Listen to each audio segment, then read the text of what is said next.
Thinking about buying the Thrustmaster T300RS GT. So was I today. I'm going to reveal the three massive, potentially deal-breaking problems you absolutely must know about before you spend almost $400 on this popular sim racing wheel. That's my promise to you, the unfiltered truth about its biggest flaws. For the best price, click the link in the description.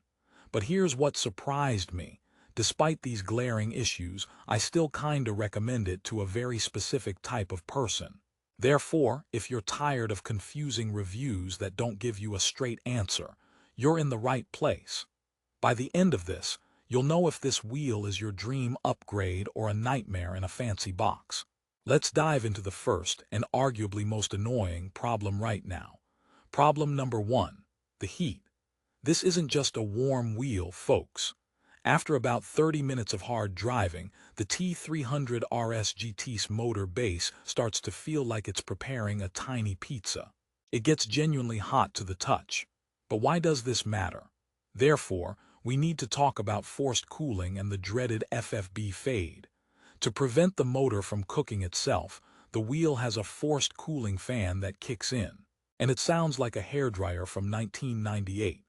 It's loud, it's distracting, and it completely shatters the immersion. You're trying to hear tires squeal in Gran Turismo, and instead you're listening to what sounds like a small drone preparing for takeoff inside your rig. Here's the twist. That fan isn't even the worst part. The real issue is that if you ignore it and push hard, the force feedback can actually start to weaken or fade, as the system thermally throttles to protect itself. So you pay for a powerful belt-driven system, but under sustained use, it can't always deliver. Talk about a letdown. My first joke. The T300RS GT doesn't come with a driving glove, it comes with an oven mitt. Which brings me to problem number 2, and this one hurts the wallet. The pedals. The T300RS GT comes with a 3-pedal set, which on paper is great. But in reality, the brake pedal in particular is a huge point of contention. It uses a weird, progressive rubber block system for resistance, not a load cell. Therefore, you're not braking based on pressure, you're braking based on travel distance. This makes consistent, hard braking incredibly difficult to master. It feels mushy and vague, like trying to stop a real car by pressing down on a stress ball. For a wheel at this price point, expecting a proper load cell brake isn't crazy, but Thrustmaster gives you a solution that feels cheaper than the wheel deserves. Upgrading to better pedals, like the TLCM set, is almost a mandatory extra cost, turning that $369 starting price into a $500 plus investment real fast. But wait, it gets more frustrating. Therefore, let's talk about the ecosystem trap. Thrustmaster loves to tout its upgrade-ready ecosystem, and that's true. You can swap rims, add a shifter, upgrade pedals. However, every single one of those upgrades costs a significant amount of money. Before you know it, you've spent enough to have bought a competing wheelbase from Fanatic or Moza that includes better tech out of the box. It's a brilliant marketing strategy, but for the user, it can feel like you're being nickel and dimed for the experience you thought you were buying initially. Joke number 2. The T300RS GT ecosystem isn't a path to upgrades. It's a subscription service you pay for in random bursts of regret. Okay, deep breath. Problem number 3 is the build quality and long-term reliability. This is where online forums light up.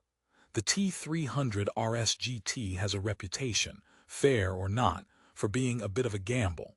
Some units last for years without a hiccup, but a significant number of users report issues like the force feedback suddenly dying, the wheel losing center calibration, or mysterious power failures.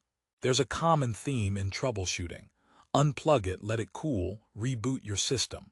For a premium peripheral, that's not a premium experience. You want to race, not perform IT exorcisms on your gear. Therefore, if you buy this wheel, purchasing from a retailer with a solid warranty and return policy isn't a suggestion, it's a requirement. Consider that part of the total cost. Now, after all that doom and gloom, you might be thinking, I hate this wheel. Here's the contrarian snapback. I don't, but my recommendation comes with massive, glaring caveats. Therefore, let's talk about who this wheel is actually perfect for. If you are a PS5 or PC player coming from a cheap, gear-driven Logitech G29 or a controller, the T300RS GT is a revelation. The force feedback when it's working optimally is so much smoother, quieter, and more detailed. The belt-driven system is a genuine upgrade. The wheel rim itself feels great, the paddle shifters are excellent, and the quick release for the rim works well. However, you must be willing to manage its quirks. You need to use the forced cooling mode, which means accepting the fan noise. You should plan on budgeting for better pedals almost immediately. And you need to buy it from a place with good customer support. If you can accept that trilogy of compromises, the actual driving experience can be fantastic. Joke 3. Using the T300RS GT with its stock pedals is like putting racing slicks on a car with wooden brake blocks. The potential is there, but one part is screaming for mercy. So, what's the final verdict? Let's resolve this. The Thrustmaster T300RS GT is not a bad product. It's a frustrating product. It shows you the promised land of smooth, detailed force feedback, but then guards the gates with a loud fan, questionable pedals, and reliability concerns. Therefore, my ultimate conclusion is this. It's a conditional recommendation. For a dedicated sim racer on PC, I'd suggest looking at the direct drive competition from Moza or Fnatic that has come way down in price. The value proposition there is now stronger. But if you are locked to the PlayStation ecosystem, or you absolutely want a plug-and-play belt-driven system for PC, and you've set aside extra cash for pedals, the T300RS GT can be the centerpiece of a very fun setup. You just have to go in with your eyes wide open about its flaws. Final joke. Reviewing the T300RS GT is like reviewing a talented friend who's always late. You love their company, but you have to build extra time for their nonsense into every plan. Therefore, if you've listened to all these problems and you're still interested, maybe you're that PS5 racer ready for the next step, then the T300RS GT might be your perfect match. And for you, I've done the legwork. For the absolute best current price on Amazon, where you can also check the latest reviews and see if any of these common issues have been addressed in newer batches, click the link in the description below.